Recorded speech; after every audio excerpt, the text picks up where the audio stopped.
upswing. We're very delighted to have you. And before we jump into kiteboarding and how somebody gets into that sport, do you mind giving us a little professional summary of how you got to where you are today?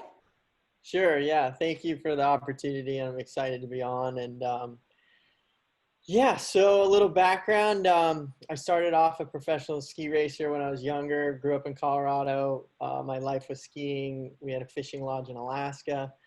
Um, just an amazing family. And I never thought I'd be a water person to a certain extent. Snow is water. But yeah, I had some injuries ski racing, and it brought me to Florida. And long story short, sort of met my best friend flying a kite, and it morphed into having a career as a professional kite surfer that opened doors to be in Paramount picture movies and, you know, a life of learning new things and sales and business. And I guess it all stemmed from just flying a kite. That's amazing. And I'm so excited to jump into this with you today. For those of us who don't know what kite surfing or kiteboarding is, could you maybe just walk us through that a little bit? Sure. Yeah. So kite surfing is, it's kind of an apparatus of something. If you've ever been down at the beach, you'll see this huge thing hanging off some guy or girl, and you're like, wow, I would never try that. And it's a massive kite really far away. It's about 100 feet away from you, the lines. You have a bar that's attached to a harness that's around your waist, and then you have a board that's on your feet. And ideally, you're kind of taking Mother Nature or the wind, and you're riding the wind on the ocean, on a lake, anywhere there's potential water or snow. So it can be both winter or summer conditions. But that's kiteboarding in a nutshell. Super safe, super family oriented as far as kids to, you know, there's kids 8 years old doing it to, you know, ladies and men up to 78 years old doing it. So the demographic is massive, and it's great for the whole family. And you can kind of do it anywhere in the world and travel with a little bag. So it's perfect. Absolutely. So I guess for a little bit of color for our listeners, I started kiteboarding with my dad when I was 14. It was a great activity for us to do together. And that's how we were fortunate enough to meet Damien, and everyone in that world has been so wonderful to us. And it's really a great community to get into. Would you say that those wakeboarding, surfing, skiing, snowboarding, or any of those sports transferable skills to kiteboarding or kite surfing? Yeah, that's a great question. I mean, I would say, you know, a lot of people ask, oh, it's super hard, it's super challenging. I think anything in life is challenging and hard. And I always say to people, you know, if you really see something that you enjoy, you should at least learn about it, take some lessons, give it a shot, you know, set some goals and see if it's for you. And I would say, I would beg to differ. I think anybody could really do it. We have paraplegic people doing it. It is open to anybody if you really want to make that happen. And I just think the sport has been around for a long time, but I would say, you know, I've been in it over 20 years, and it's morphed so much. It's super safe for people now. A lot of great schools around to learn the proper way. You always want to take a lesson, and then you can build your way into doing it on your own and traveling the world and having this fun, exciting sport you can do anywhere. I'm happy you brought up that not only a vast amount of people do it, but that it's safe. Because my question was going to be, is it considered a dangerous sport? Why or why not? No, it's a perfect question. I mean, it's an extreme sport to some people. I would say that's, you know, in general, people look at it going, okay, it's an extreme sport. What I would say is driving a car is an extreme sport just as much because, well, I mean, somebody could run into you, somebody could run a sign, you could have a flat tire and go off the road, anything could happen. So I look at it going, it's as extreme as you feel confident to put yourself into certain conditions. So if you want to drive your super fast car in rainy conditions and you can barely see, well, you know, you may have some more issues. But if you go on a sunny day, somebody's there to help you drive or learn how to drive, it's pretty safe. And I would say same thing with kiting or kiteboarding is, you know, if you take the proper precautions, it's as safe as you want to make it. And I think, you know, it's just like anything. I highly recommend a lesson or somebody that's knowledgeable for your first time. And then, you know, game on.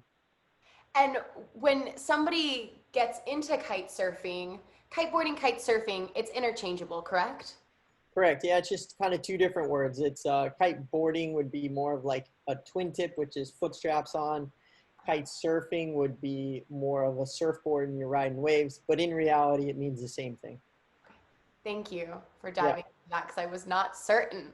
Yeah, no, So, it's a good question. thank you. With that, is it looked at as a solo sport, or do you need teammates? So it's definitely solo. You do it all on your own. I would say, obviously, it's more fun with friends. That's why we do a lot of things in life, is to go on an adventure with somebody or share that experience, just like Alex and her father. I think that's a beautiful thing.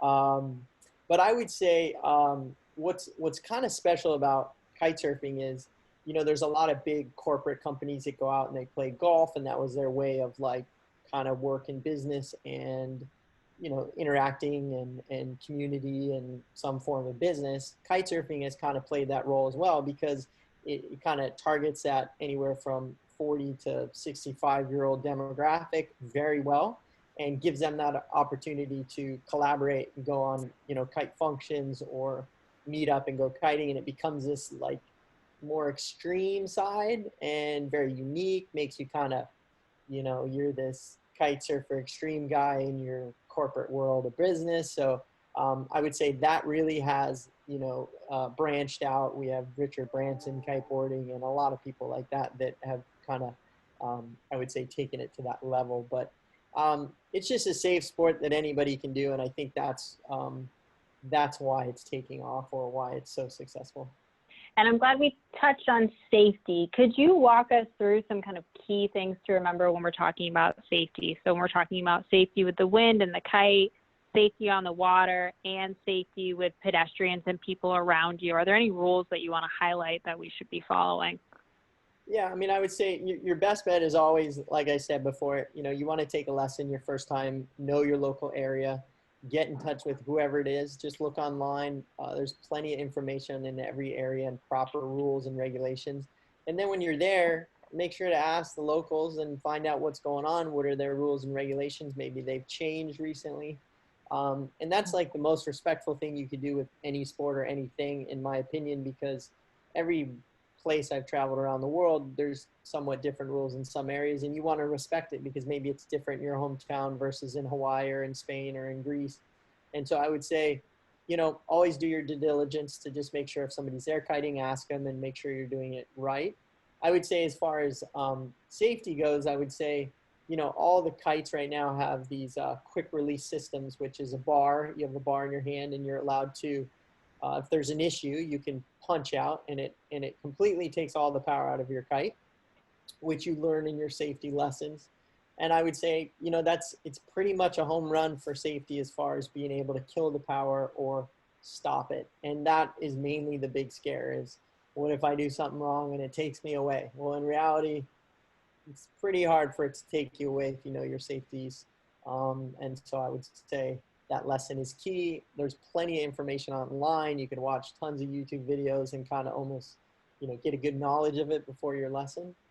Those are all great trades you can do. Speaking about lessons, is it who of someone to have prior knowledge in wakeboarding, surfing, snowboarding, or etc., or can they just dive in to kiteboarding? Yeah, I would say for sure you could dive right into it. You don't need any background. I would say if you can walk up, that's a good thing. If you can't, there's ways around it. But I would say, you know, if you're really interested in something, I would always do a little research and study a little bit and watch some videos. And it's that knowledge is only going to help make it a faster experience. We kind of have a saying, and it's like, you know, if I only ski on the weekends or 3 weekends a year, I'm only going to be pretty good at skiing to a certain extent, even though, you know, people are like, why aren't you that good? Well, if I only ski 3 times a year, you're only going to be that good. So if you only fly a kite a couple weekends a year, you're only going to be that good. So if you want to get good at something, you got to put a little time and effort into it. Do you best suggest that people do private coaching, just look up videos, or they can take a class with several different people? Yeah, I mean, I would just I highly would recommend, feel free to look online. There's plenty of instructionals and tutorials, but I would reach out to your local, just type in, say you live in Orlando, Florida, type in local, kite instructor or kite shop, get a hold of them, and then you can do a one-on-one lesson and they'll take you out. And that is kind of the biggest and best way to learn it, because you're going to get a really good safety overview of the sport, and from there on out it's very simple to run with it. And that, or go down to your local kiting areas where you've seen kites and watch it and ask people and talk to them and say, hey, what would you recommend? Who's a guy to do lessons with, or girl? And those are all good ways to kind of get started.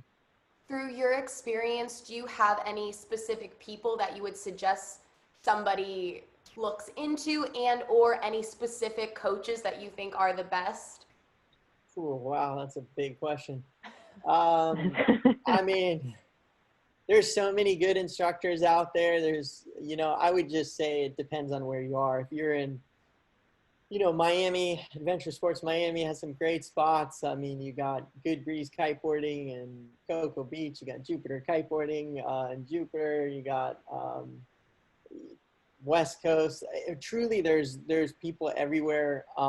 Is there somebody that stands out? Oof. I would say I learned the hard way. I was in the beginning of the sport when there was nobody really to tell you what's going on or what to do. So we really learned the hard way, and that kind of made us really good to share that knowledge now with people on kind of what not to do. But I would say, honestly, all the kite schools right now, they're pretty similar. They'll have the same message. They're going to take you out and do a great job. So I highly recommend just look it up, and you're going to see there's plenty around. It's definitely worldwide right now. So we talked about safety, we talked about lessons. Let's get into some of our gear. Sure. Kite, pump, bar, lines, wetsuit.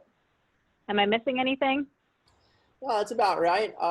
So the most important thing is I would say a pump, and that's the kites are actually inflated, so that there's actually two versions. There's kites that are inflated and kites that are not. I would recommend anybody that's new to the sport, make sure you have a kite that you can pump up. And it's just a pump. It takes about 2 to 5 minutes, pump it up real quick. Kite's inflated. And what that is, if the kite does go down on the water, it's a flotation device. You obviously can swim up to it, rescue yourself back into shore. Also helps for when you do crash it. It's easy to relaunch it and get it off the water. I use Cabrini kites. I think they're the best in the industry. They're super user-friendly. They're very compatible for the whole family. Very user-friendly kite, and makes it really easy for learning and getting started, and super safe. They're some of the, one of the original companies that started in kiteboarding.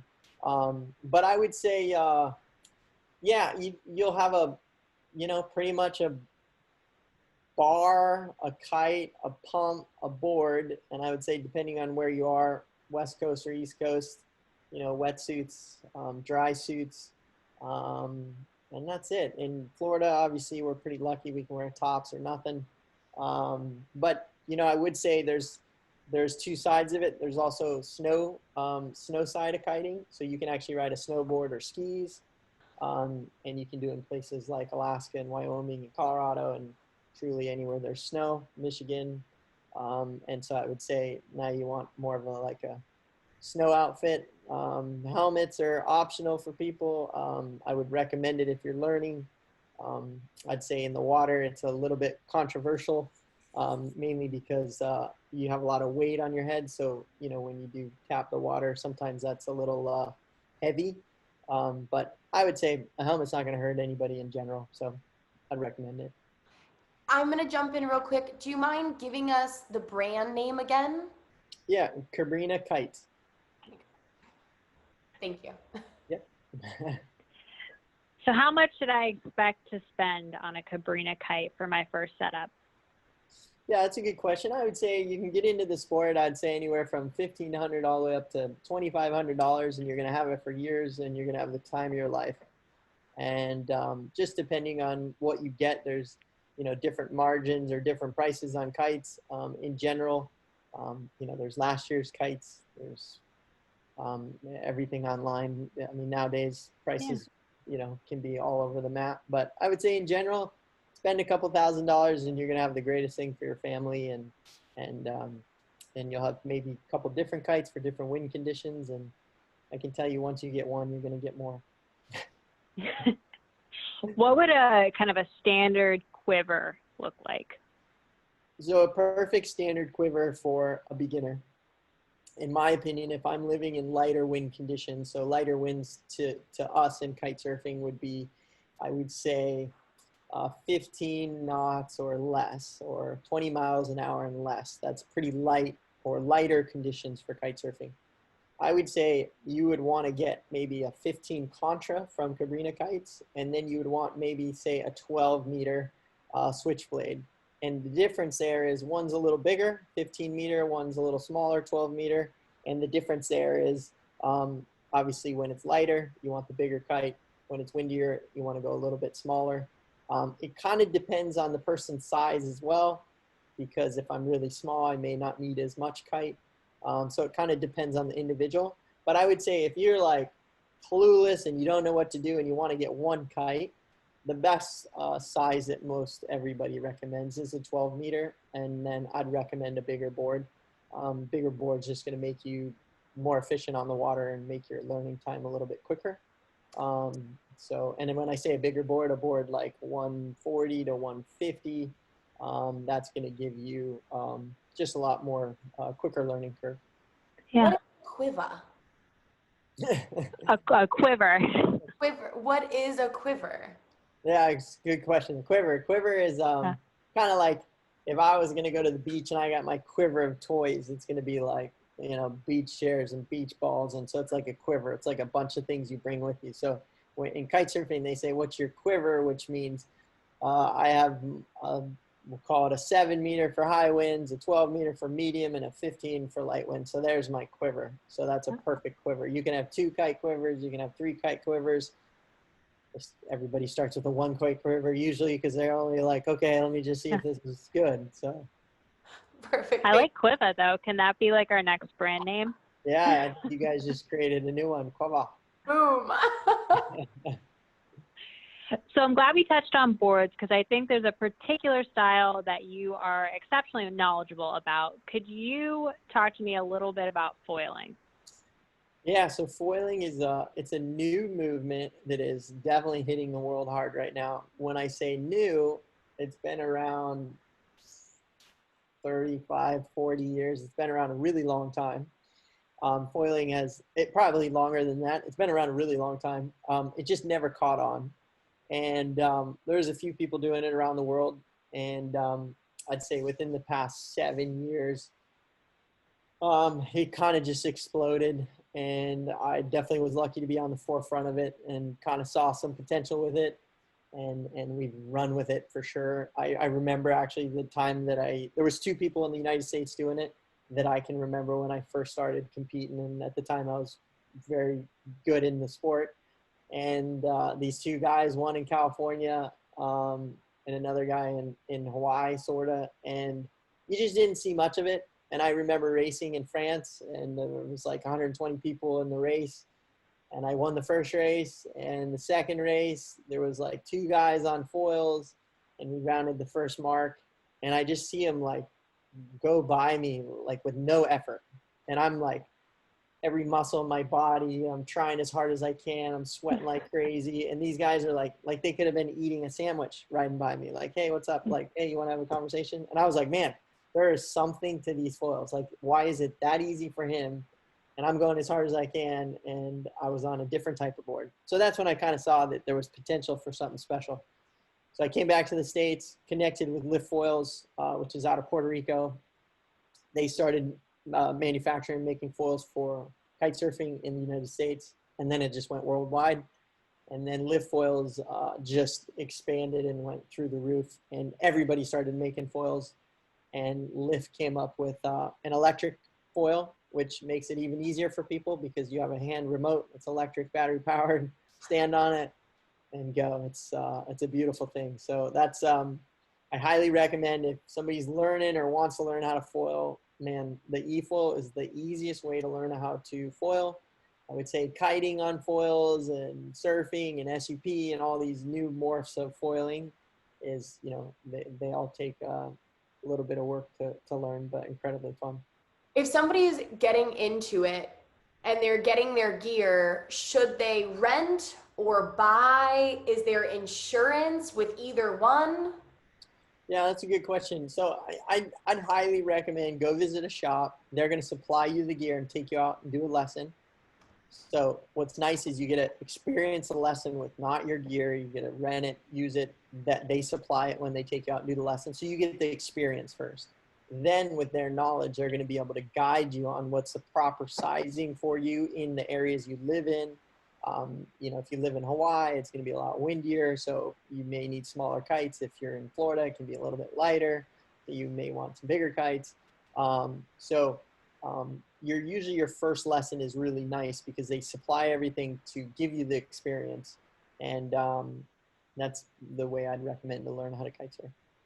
Yeah. I like that they are able to give people that opportunity, because diving into any sport, you're going to spend money, and knowing that you're walking away with something that you've tried and you love, it probably only excites people more and makes them feel better about those purchases. Yeah, for sure. No question. So then once I've made the initial purchase, how much should I kind of expect to spend to maintain my kiteboarding or kite surfing habit? Yeah, so I'd say kites range just, new kites to old kites, in that, we'll call it that 1,500 range all the way up to 3,500 range of just the kites in general. But you can throw packages together. I would say $2,000 to $3,000, you'll be good for years, because in reality, the kites are all sort of similar. There's definitely lots that do better things in certain conditions. But I would say in general, your first investment, will be, a couple $1,000, and you could potentially have 2 kites, and that'll cover you to run for years. So I'd say, if I was a family, I'd say less than a $5,000 investment, and I'll be having the time of my life with my kids, and everybody can use, if I buy a big kite for myself and my daughter or my son is smaller, they could use my small kite when I'm riding the big kite, because they're obviously smaller than I am. So everything kind of morphs pretty well with family. And unless if you're all the same size, then of course you may have to be on the same size kites. But in general, once you get it, that's it. You have a board, pump, kite, game on. You just look for wind and chase it, and you just want to play all the time, which is a good thing. Do I need any sort of license or permit? Yeah, so that was a good question. Insurance and permit. You don't. If you go to certain places, there are some certifications depending, and that's why every place you go, you want to ask. So in Miami, there's a couple places that are very busy, and you may need to be certified. And all that is you'll go through a little class with the people there, and you'll just be certified to kite in that area. You can get certified for teaching and things in the sport. And then, yes, there is, insurances and all that kind of stuff that help you. But I would say just to be a kite surfer, you don't need insurance. You don't need a special certification. But I highly recommend a lesson, because it is still extreme sport. And you do see a lot of people learn on their own. And if anything, it's not the danger of them learning on their own. It's more, they're going to just spend a lot more time because they don't know. And it's more of a struggle for them to learn. And if you take a lesson, it just will make your life so much faster and easier to learn the sport and keep everybody around you safe as well. So, for transportation and storage, do you have any professional insight when it comes to the do's and the don'ts? Yeah, I would say what's super unique about kite surfing is the kites, the air is inflated in the kite, so the kite fills up. And then you just literally twist the valve, air goes out, you pack them up into a little backpack. It's just a tiny little backpack. You rinse the board off. But I would say with the kites, you definitely don't want to rinse the kites off, even though they go into salt water. Actually, fresh water, if fresh water is on it, kind of creates mold or mildew. So salt water doesn't do that. So if anything, just dry your kites out, hold them up, game on. Once you get proficient at it, you won't be getting them too wet. Other than that, that's it. I rinse my bars off, fresh water, board. You don't have to. but I do. And can everybody just pack their equipment on? They can carry it in a car, a truck, even on a bicycle to their Yeah, location? yeah, it's very simple. It's you have a backpack, usually your bar goes in the backpack, the pump goes on one side. So all you really have is a backpack and a board, which you can put on a little surfboard rack on a bike, or you can carry it under your arm. And yeah, it fits in any car, any bike, it's really not much stuff. So Is there a specific backpack for kiteboarders, or is it legitimately any backpack you love that you know you can fit your stuff into? yeah, most companies will sell the kite with a bag or a backpack. So they all usually come with it. So it just makes it easier because you can stick your bar and your pump, and most companies have that with it. And it's just a nice added feature to just keep it all simple and easy to travel with. So So once I have taken my lessons, I'm really safe. I've got all my gear. I've decided I love kiteboarding or kite surfing or foiling. How can I support myself with this? Can this be my career? And how do I make this kind of my life? ooh, that's a heated question right there. I think so.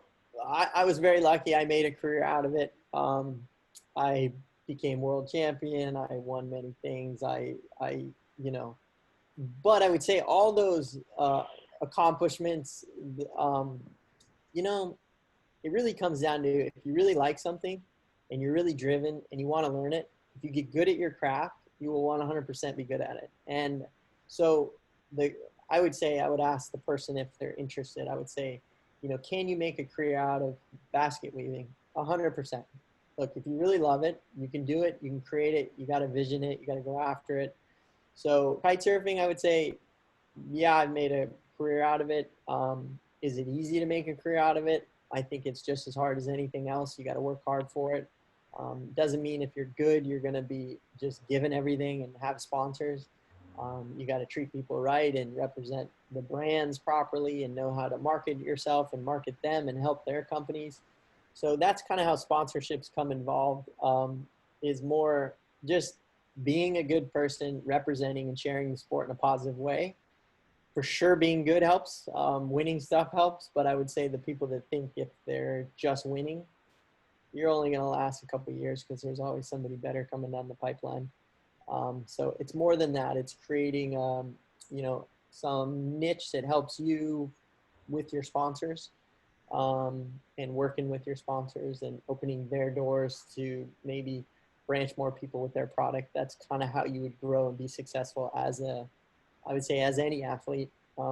Most people don't realize that athletes, I would say, um, it looks like they just play in whatever sport they may do, but I'd say they're pretty savvy with business in some ways to make sure they keep everybody happy too. So. And I think you're being very humble. So just for our listeners here, Damien has not won many things. He's won all the things. Could you share with us maybe just a couple of your accomplishments? I see one of your covers behind you of Kiteboard magazine. I mean, I really want to emphasize that Damien has been an exceptional ambassador for the sport, and definitely someone to look into if this is the path that you want to go down. Yeah, I mean, I don't mean to put you on the spot, yeah. but like, you've done a lot of stuff. Yeah, no, I would just say I've been super blessed. I had an opportunity to do this, flew all around the world, competed all around the world, won big air events, to speed records in Hawaii, to athlete of the year, to world champion in slalom racing.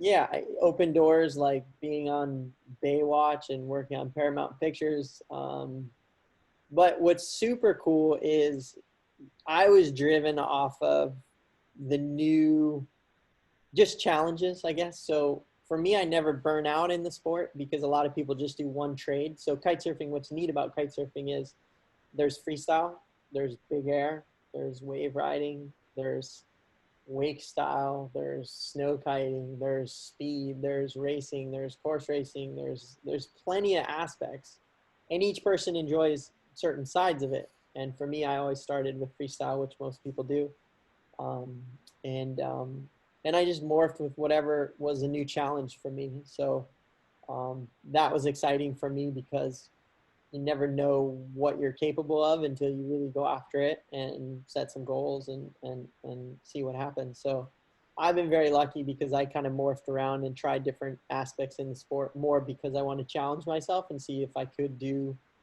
or be a part of some aspect of it. And I was very lucky to be pretty successful at a lot of them. So As someone who hasn't been a part of the kiteboarding, kite surfing world, it's very exciting to hear that there's so many different avenues in the sport that one's able to adventure in and challenge themselves and, you know, dive into. Is it okay if I say techniques? Are they different techniques with each style? for sure, yeah, it would be more, I would make it more like, you know, if you just kind of put it into like car racing, you know, car racing has like go-kart racing, they have Formula One, they have NASCAR, they have many aspects of racing. And I would kind of say it's similar with, you know, um, that that aspect. We have racing, we have freestyle, we have big air. Like I mentioned, there's a lot of different aspects of a sport, and all it really is different ways of enjoying the same concept of Mother Nature. It's all wind generated, but you know, speed is obviously going as fast as you can possibly go. Freestyle is super technical and jumping and doing crazy tricks. Wave riding is seeing if you can get barreled in massive waves and, you know, linking turns like a surfer. So there's so many different ways you can go, which is just really cool, I think, for anybody that's out there and has a vision of something maybe they want to do, because there's probably a perfect spot where it fits in for you and what you'd like to do. So I love that. So you have some hefty experience underneath you. And with that, do you now purchase some of your equipment online, or do you still find it the best experience to go in somewhere and grab your gear? well, I think it would probably be like anything you buy in life. The more you do it, the more knowledgeable you're going to get on the equipment. So you can for sure purchase it online anywhere. Um, I would say your best interest is to go to a shop, get their knowledge, because they deal with it 24/7. They know kind of the trends or know what's working or what's going to help you as a customer. So I always highly recommend that for any customer because you're going to get the most knowledge. But I would say once you do the sport a long time, you're going to find out what's best for you as a person doing that sport. And then you can kind of for sure buy online. You can buy used stuff from your friends. There's plenty of ways you can go about it. But I'd say your safest bet is to speak to a local shop, kite surfing shop, and kind of get the lowdown of what may work best for you. We touched briefly on maintenance and cleaning your gear. Is there anything other than just kind of wiping it off and putting it away that you do to maintain your gear? We touched on rinsing with fresh water for your bar and your board. Is there anything else that you do to maintain your gear?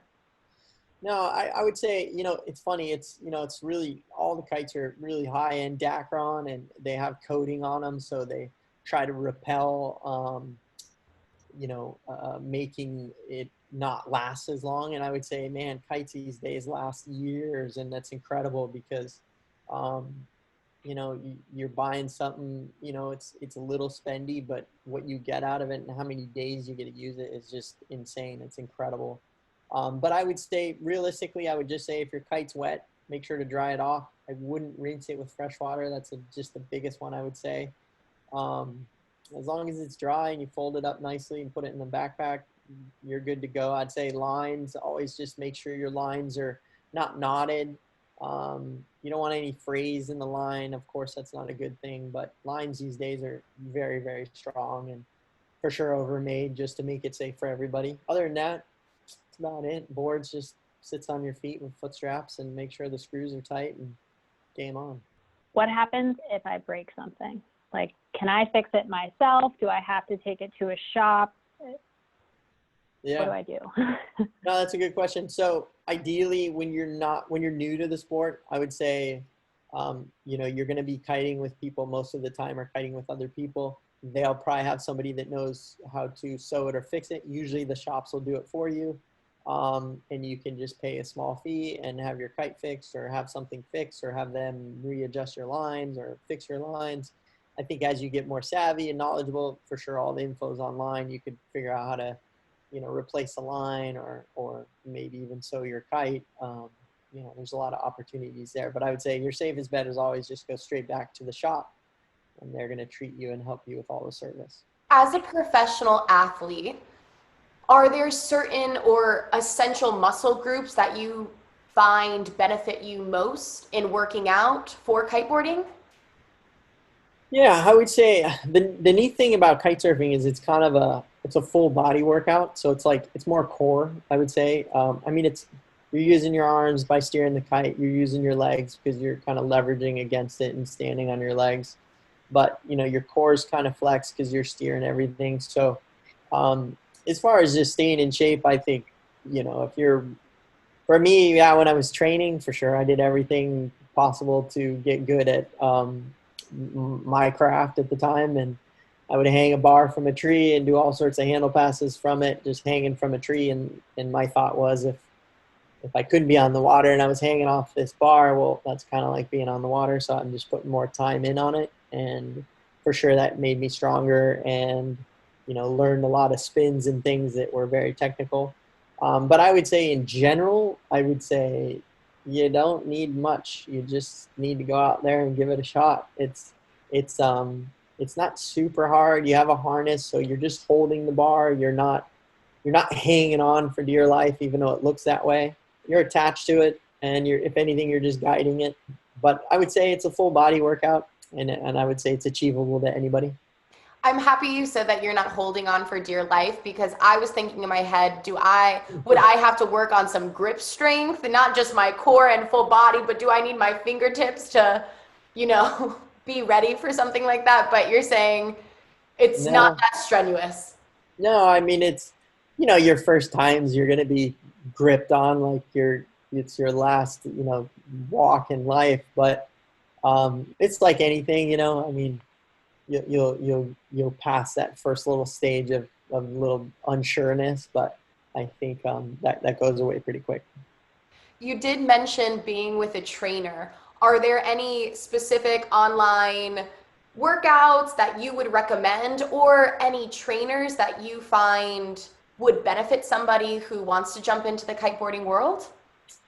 Yeah, I would say, what I would say truthfully is anybody can get into it, which is a good thing. I would say if you want to be very good at it, I'd say nowadays people's training and nutrition and all these things that are going around now, I'd say it's another level than 20 years ago. And I would say just staying fit and staying healthy and eating the right stuff is going to help you tenfold.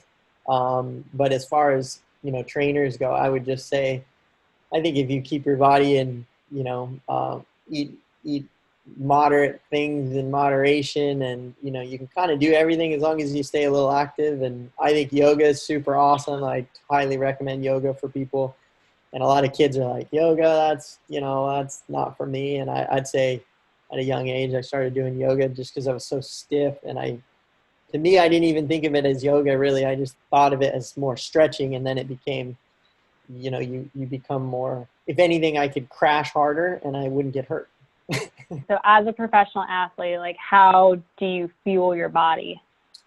Yeah, so I would say the biggest key to anybody out there, whether you're an athlete or not, I would highly recommend the best thing you could get into is start your morning off. I know it sounds crazy, but just grab a blender, throw some kale, throw some ginger, spinach, beets, all the things you would never want to really eat. Throw them in there, throw some pineapple, bananas, and just blend that thing up and have a nice little smoothie in the morning. And if you add pineapple or blueberries or strawberries or whatever, it's going to taste okay. But then you'll give yourself these nutrients that you probably never would have throughout the day or any meal, because not a lot of people like to eat beets and kale and ginger and turmeric and all these things. But if you start that, you'll be surprised with how I wouldn't say full, but how you don't crave food. You're feeling very healthy, and then eat moderation and feed yourself good stuff, and you'll feel a lot better about yourself. So, but I would say that's a huge advantage. If you want a little pick me up in life, I'd say try it for a month and you'll thank me.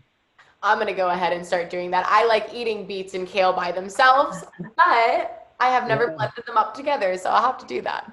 Yeah. It's a good way to just have everything in one and get a lot of nutrients first thing in the morning, start your day off, and everybody gets real busy and they usually forget, put eating to the side and don't treat your body super well. And it's always a good thing to just start it off right. So 100%. I massively agree with that. Damien, are there any misconceptions you want to clear for anybody jumping into the sport of kiteboarding? Ooh, misconceptions. I just think a lot of people are a little fear in it, they're really, you're riding on the beach, you're really close to families and kids, and I would say, yeah, if you're new and learning, it could be, it scare people a little bit, but I would say in general, the sport is very safe and very easy, and I think a lot of people just fear it more than they should. But I would say to everybody out there as well, I would say just know your weather conditions a little more. I mean, if you see a normal kite surfer who's pretty talented come in and land, maybe a sign for you to come in if he's pretty savvy, because they usually know more than you know until you get to the point where you're pretty good at something. So I would say, if somebody's jumping off the bridge, hopefully you don't just jump off with them. Make those decisions properly. So, Damien, this has been such a phenomenal conversation today. Thank you so much for your time. If there are 5 key takeaways that you want our listeners to walk away with, what would those 5 lessons be? I'd say first and foremost, you have a goal or a dream, whether it's kite surfing or whatever it may be. Write it down on a piece of paper. Don't keep pushing it aside and say, hey, I'll get to it tomorrow. I'll get to it next week. I'll get to it next month. Really make it a point to make little steps. It can be, okay, I'm going to spend 10 minutes online. I'm going to look up some kite surfing things. And then tomorrow I'm going to spend 5 minutes online and I'm going to look up kite surfing or whatever your thing you want to learn. But set a goal and kind of try to implement it. And, the more you make it reality, the more it will come true. So a lot of times, just look at like buying a car. You start thinking about buying a car and then you start looking at stuff and then you look more and more and more and all of a sudden you have a car. And it just kind of takes that motivation to do it. So set goals would be my first main one. 2, I would say anything in life will come if you truly treat people the way they'd want to be treated, no matter what it is in work or business or athletics, and more doors will open because if you are genuine and nice and people want to speak with you, that's going to open doors for maybe a new job position that you never even knew about. So always just be cordial to anybody that's around you. 3, I would say never shut doors, open every single door. If there's an opportunity and somebody says, hey, let's try this, give it a shot. If you're 100% scared to do it, at least go check it out, because you never know what it's going to lead to. You may meet your future wife or husband. So, opportunities come with going out and doing stuff. They definitely don't happen with sitting inside and waiting. And I would kind of hit on 4. A lot of our world, runs into depression and runs into tough times. We've all been there. I 100% have been there. And I would say a lot of times athletes get there a lot more because they have really high highs and really low lows. And I would just say there's always a positive in every negative situation. So say my car breaks down tomorrow, man, my car's been running great for 6 months. So I'm stoked. It's been incredibly good for 6 months, but bummer, today my car broke down. There's so many ways where you can spin it and have a better outlook, and you're going to realize that those problems that used to just destroy you will become very minimal, because if you look at the big picture, most of the problems are pretty small.